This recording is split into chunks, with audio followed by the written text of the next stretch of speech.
Washington, D.C., in the late 1960s, was a city that learned how to hide its fears behind routine. On the surface, it was orderly, predictable. Government buildings opened each morning, buses followed their routes, office workers crossed the same intersections at the same hours, day after day. But beneath that routine, the city lived with a constant, unspoken tension. This was the capital of the United States at the height of the Cold War, a place where embassies were watched, phone lines were assumed to be monitored, strangers noticed each other too carefully, and silence often mattered more than words. The war was not fought with bombs here. It was fought with patience, with patterns, with things that looked meaningless to anyone who was not trained to see them. A briefcase carried at the wrong angle, a pause that lasted half a second too long, an object placed somewhere it did not belong. Intelligence agencies on both sides spent enormous sums trying to control those details. Satellites were launched, listening devices were planted, analysts filled rooms with charts and reports. They searched for anomalies hidden inside mountains of data.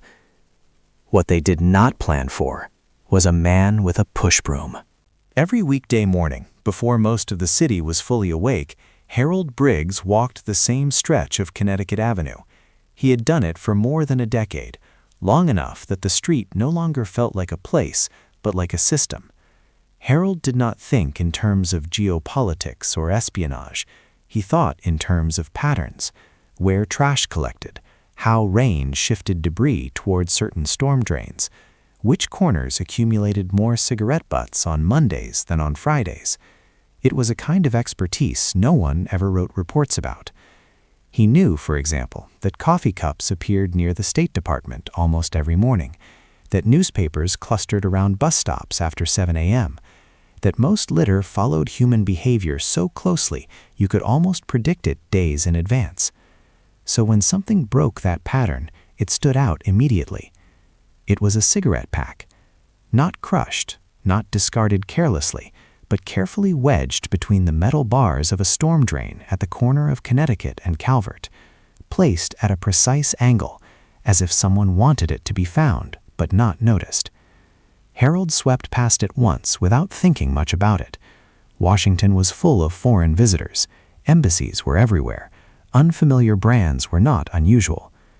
But 2 days later, the same cigarette pack appeared in the same spot, same angle, same position, same brand. That was when the routine cracked.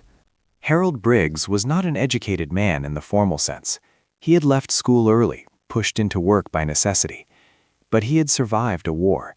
He had learned that repetition without explanation usually meant intention. Someone was doing this on purpose, and someone else was expected to notice. At first, Harold told himself it was nothing. Coincidence, a habit, some private ritual that had nothing to do with him. But the city around him suggested otherwise. This was Washington in 1967, a city where patterns mattered, where repetition was dangerous, where small signals could carry consequences far beyond their size. Without fully understanding why, Harold began to pay attention, not because he wanted to be involved, but because ignoring it no longer felt safe. Harold Briggs had learned long ago that the world rarely announced its dangers clearly. When danger came, it usually arrived disguised as routine. During the war, it was not the loud moments that killed men. It was the quiet ones, the pauses, the things that felt slightly off, the things that were easy to dismiss if you wanted to survive the day. Harold had been barely out of his teens when he was sent to the Pacific. He never talked much about it afterward, but certain habits stayed with him. He noticed repetition. He noticed absence. He noticed when something appeared too regularly to be accidental. Those instincts had kept him alive on islands whose names he struggled to pronounce. They had taught him that patterns were rarely neutral. After the second cigarette pack appeared, Harold did not tell anyone. He did not report it. He did not even write it down yet. He simply adjusted his routine slightly, slowing his pace at that corner, allowing himself an extra few seconds to look. The pack was empty, clean, no cigarettes missing. The cellophane wrapper had been removed carefully, not torn. It smelled faintly of cardboard and something chemical he could not identify. More importantly, it did not belong. Harold swept that street 6 days a week. He knew how trash behaved, how wind moved it, how rain pushed it towards certain drains and away from others. This pack had not drifted there. It had been placed. On the following Tuesday morning, it appeared again. Same spot, same brand, same angle. That was when Harold bought a small notebook. It was nothing special, a cheap pad from a drugstore he passed during his route. He told himself it was just curiosity, that he was indulging a habit formed during the war. But once he started writing, he did not stop. Dates, times, weather conditions, whether the pavement was dry or damp, whether he had swept that corner the previous afternoon. He noted everything. Within weeks, the pattern was undeniable. Tuesday mornings, Thursday mornings, always before dawn, always the same cigarette pack. Harold adjusted his start time. He arrived earlier, hoping to catch someone in the act. He never did. The street remained empty in the early hours, quiet except for distant engines and the occasional taxi passing through the darkness. But he began to notice something else. On many of those same mornings, a man walked past the storm drain. Not always the same man, but often one in particular. Tall, neatly dressed, glasses, a briefcase carried in his right hand. The man never stopped, never looked down, never acknowledged the drain. Yet each time he passed it, his stride changed, just slightly, a stumble, a shift of weight, enough to allow a glance without appearing to look. It took Harold weeks to admit what he was seeing. This was not coincidence. It was a check. The cigarette pack was not the message. It was the signal. Its presence meant something had happened. Its absence meant something else. Harold understood now why the placement mattered, why the angle mattered, why the timing mattered. Someone was communicating in plain sight, and they had chosen a location that assumed no one important would ever notice. A storm drain, a street corner, a place watched only by a man no one saw. That realization unsettled Harold more than the idea of spies or foreign agents ever could, because it meant he was already involved, whether he wanted to be or not. By paying attention, he had crossed a line. The longer he observed, the harder it became to pretend he could simply walk away. Once Harold allowed himself to think in terms of signals, the street changed. Connecticut Avenue was no longer just a route to be cleaned. It became a system, a moving diagram of human behavior, where certain actions repeated too precisely to be natural. The man with the briefcase was not alone. On some mornings, another figure appeared, shorter, heavier, wearing a dark overcoat even when the weather did not require it. He would pause briefly near the storm drain, pretending to check a watch or adjust a glove, then move on. Other days, a woman passed through the intersection, slowing just enough to glance toward the drain without breaking stride. None of them ever acknowledged each other. That, more than anything else, convinced Harold this was real. People acting independently still noticed one another. They adjusted. They reacted. These people did not. They moved like parts of a machine, each performing a small function without visible coordination. Harold began to understand the scale of what he was watching. This was not one careless spy making a mistake. It was an operation. Washington was full of embassies, libraries, think tanks, and offices where information flowed quietly. The Cold War did not depend only on generals and missiles. It depended on paper, on conversations overheard, on patterns learned slowly over time. A man working in a public library, surrounded by newspapers and research materials, would have access that raised no suspicion. A street corner used as a signal point would blend into the city perfectly. A cigarette pack would be ignored by almost everyone. Almost. Harold wrestled with the idea of reporting what he had seen. He imagined walking into a police station and trying to explain it. A cigarette pack. A strain drain. A man who stumbled on purpose. He pictured the looks he would receive, the polite nods, the unspoken conclusion that he was wasting their time. More dangerously, He imagined what would happen if word got back to the people involved, if someone realized the street sweeper had noticed.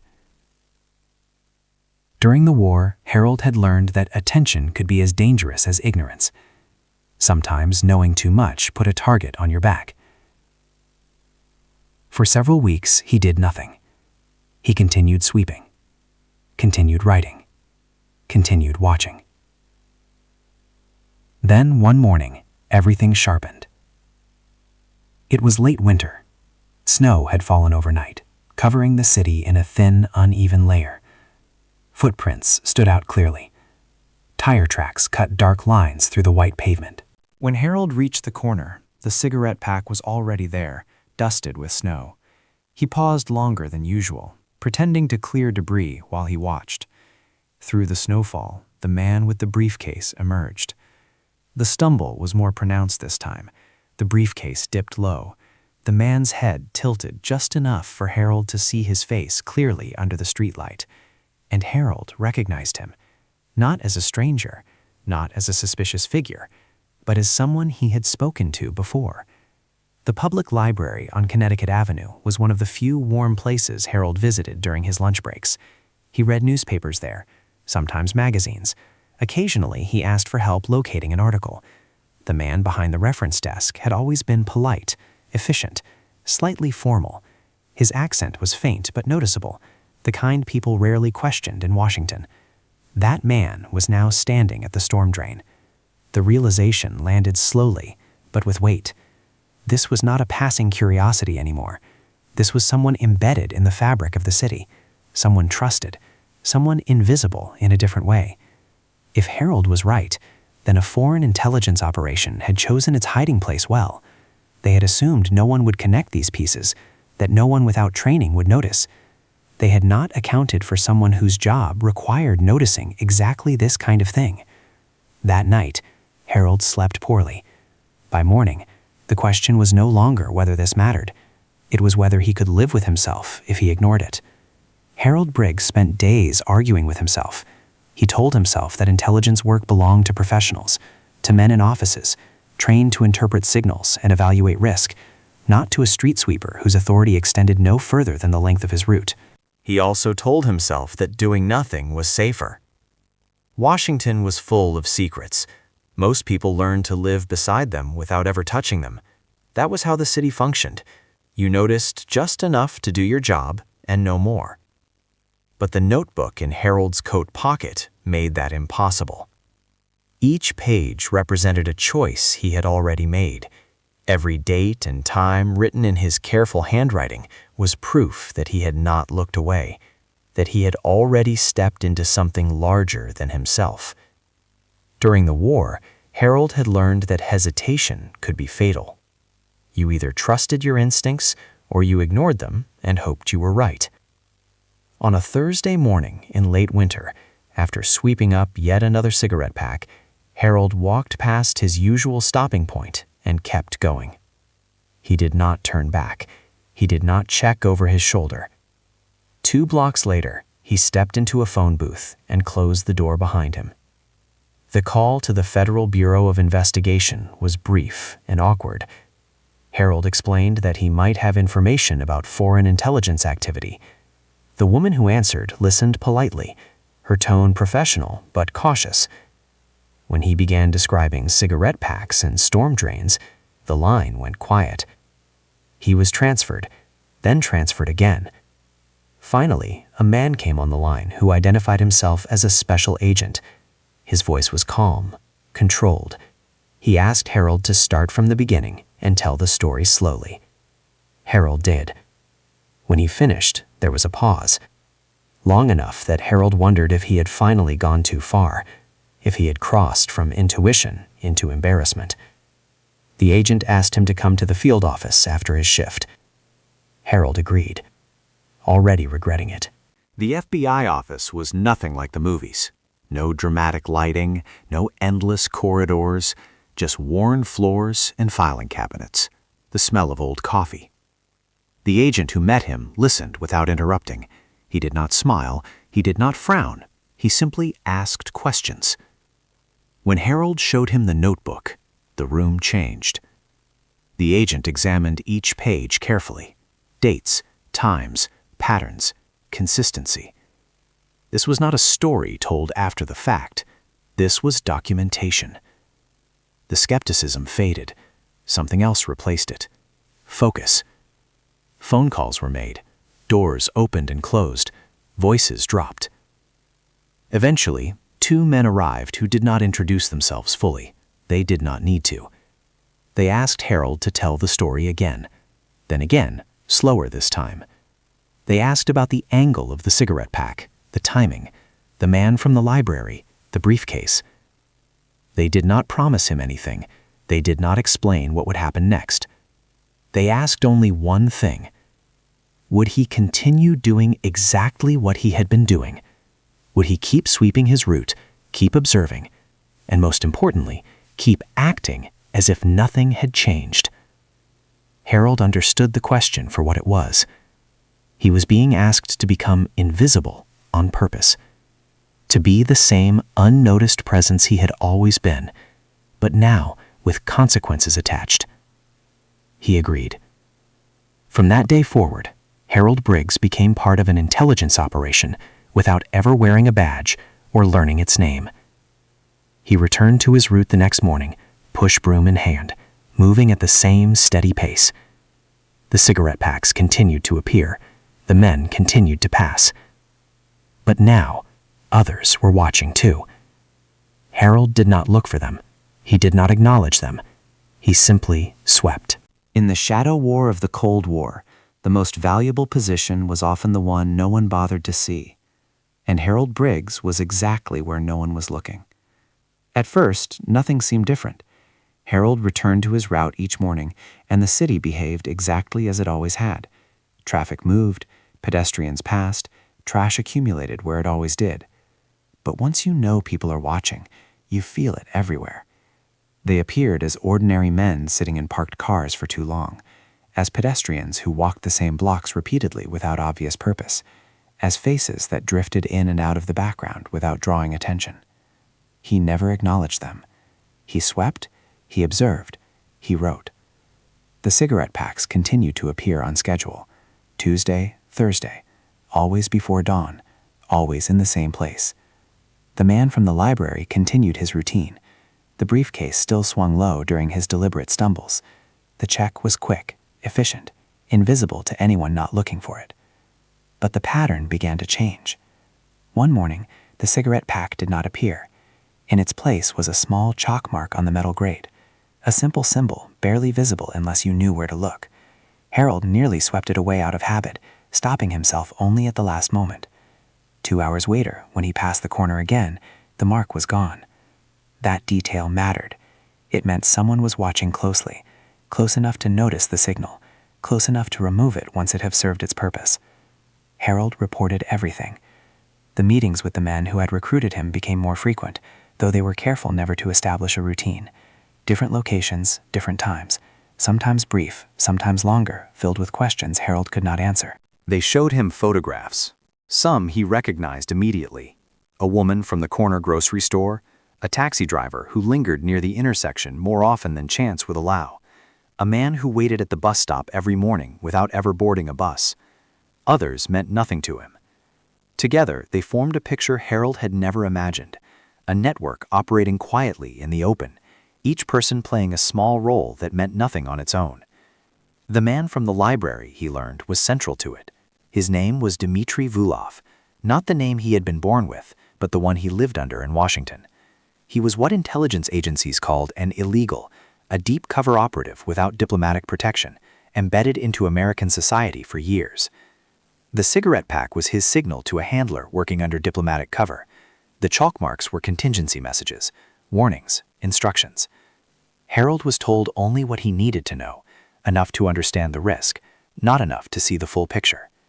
And the risk was real. Once, while sweeping near the storm drain, Harold felt a presence behind him.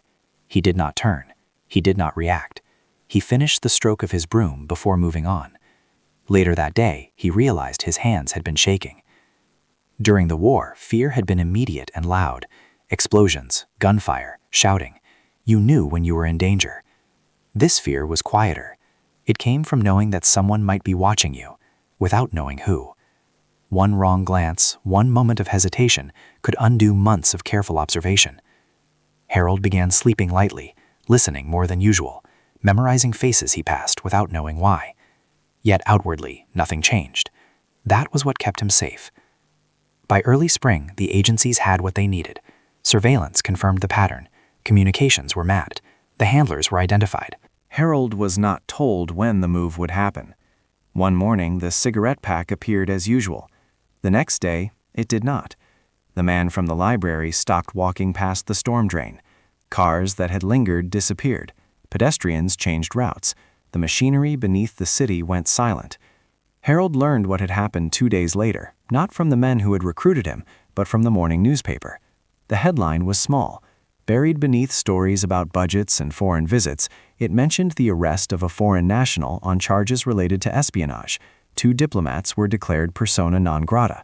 A brief note about an intelligence network dismantled quietly. No names were highlighted, no details offered. But Harold knew. He read the article twice at his kitchen table, coffee cooling beside him, hands steady in a way they had not been for weeks. The city outside his window sounded the same as it always had. Traffic, voices, routine. The storm had passed, and most people had never known it existed. Later that week, Harold was asked to come in one last time. The meeting was brief, professional, almost clinical. He was thanked, not emotionally, not warmly, simply acknowledged. He was told that his observations had been valuable, that his documentation had helped confirm what agencies had suspected but could not prove. He was also told something else. His role would not appear in any official account. There would be no public recognition, no mention in reports, no interviews. His name would be sealed inside a file, referenced only by people who needed to know it existed. This was not presented as a request. It was presented as reality. If his involvement became known, it could endanger him. It could compromise other operations. It could discourage future sources from coming forward. Harold understood. He had never sought recognition. During the war, survival had been enough. Afterward, stability had been enough. This was simply another quiet conclusion. He returned to his route the next morning. The cigarette packs never appeared again. The storm drain at Connecticut and Calvert returned to its previous status. Just another piece of infrastructure collecting debris. Just another corner passed without thought. But Harold paused there sometimes. Not long, just long enough to remember how something so small had once carried such weight. Years passed. The Cold War changed shape. Tensions rose and fell. Eventually, walls came down. Flags were lowered. The enemy that had once felt permanent dissolved into history. Harold retired in the early 1980s. There was a modest ceremony, a few speeches about reliability and dedication, a certificate of appreciation. Nothing else. He moved closer to family. He walked more, he read more. He lived the kind of life that left few marks on public record. When the Soviet Union collapsed, a letter arrived from the FBI. Formal, brief. It informed him that certain aspects of his involvement had been declassified. He was now permitted to speak about it if he chose. He did not. Some stories, once lived, did not need to be retold. Harold Briggs died quietly in the late 1990s. His obituary was short. It mentioned his years of service, his family, nothing more. But somewhere, in a filing cabinet that few people ever opened, his notebooks still existed. Pages filled with dates and times and careful observations. Proof that the Cold War had been fought not only by presidents and generals, but by people who paid attention. The lesson of his story was not about espionage. It was about visibility. Intelligence agencies had assumed the street sweeper did not matter, that he was part of the background, invisible. They were wrong. In a war defined by secrecy and complexity, it was attention that mattered most. The quiet, patient attention of someone whose job required noticing what others ignored. Harold Briggs never considered himself important, but for a brief moment, in a city built on power and silence, he had been the most dangerous person on the street. Long after the Cold War ended, historians would argue about what truly won it. Some pointed to economic pressure, others to military deterrence, many to technology, satellites, and intelligence budgets measured in billions. All of that mattered, but none of it explains how the war was actually lived. Because the Cold War did not unfold only in conference rooms or on maps covered with arrows. It unfolded in ordinary places, at ordinary hours, among people who never chose to be part of it. A street corner, a storm drain, a cigarette pack that did not belong. The intelligence services on both sides believed they understood invisibility. They trained agents to blend in, to disappear into daily life, to become so normal that no one would ever question them. What they misunderstood was who truly owned that space. A street sweeper does not see a city the way an agent does. He does not look for symbols or codes or ideology. He looks for repetition, for disruption, for anything that breaks the natural flow of the environment. To him, a street is not abstract. It is intimate. He knew how the street breathed, how it changed with the weather, how human behavior left marks long after people moved on.